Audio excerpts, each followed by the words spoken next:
যদি কোনোবা ছাত্ৰ ছাত্ৰীয়ে এই ভিডিঅ'টো চাই আছে আপোনালোকক নিশ্চয় সহায় কৰিব যে সৰু সৰু কথাত কেনেকৈ আমি লাগি থাকিব নালাগে তেনেকুৱা এটা পেৰাগ্ৰাফ পঢ়ি শুনাইছোঁ।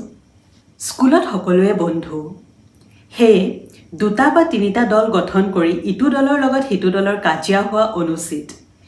আনহাতে এজন বন্ধুৱে আন এজন বন্ধুৰ বিষয়ে তৃতীয় এজন বন্ধুৰ সন্মুখত বেয়া কথা অৰ্থাৎ পৰনিন্দা কৰা উচিত নহয়।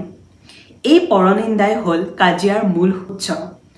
এবাৰ যদি কাজিয়াৰ সূত্ৰপাত হয় তোমাৰ মানসিক শান্তি নোহোৱা হ'ব আৰু তুমি তোমাৰ পঢ়া শুনাতকৈ বেছি সময় প্ৰতিশোধ লোৱাৰ ইচ্ছাত কটাবা। যদি কিবা কাৰণত কাৰোবাৰ লগত কাজিয়া হয় তেন্তে নিজৰ ভুলৰ বাবে আন এজনৰ ওচৰত ক্ষমা বিচাৰিবা।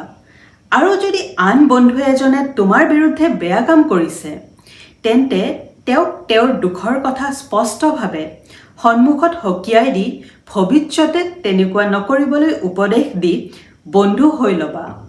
কাৰণ তুমি সদায় এটা কথা মনত ৰাখিবা যে তুমি আজি যিটো কথাৰ বাবে কাৰোবাক বন্ধু আৰু কাৰোবাক শত্ৰু বুলি ভাবিছা সময়ত এইবোৰ বন্ধু বা শত্ৰু হৈ নাথাকিব।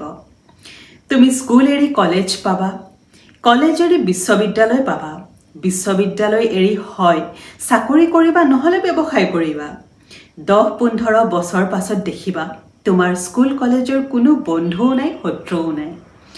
এই আটাইবোৰ সাময়িক কচুপাতৰ পানীৰ দৰে। সেয়ে সৰু সৰু কথাত কাজিয়া কৰি তোমাৰ মনত অশান্তি কঢ়িয়াই আনি পঢ়াৰ সময় নষ্ট নকৰিবা।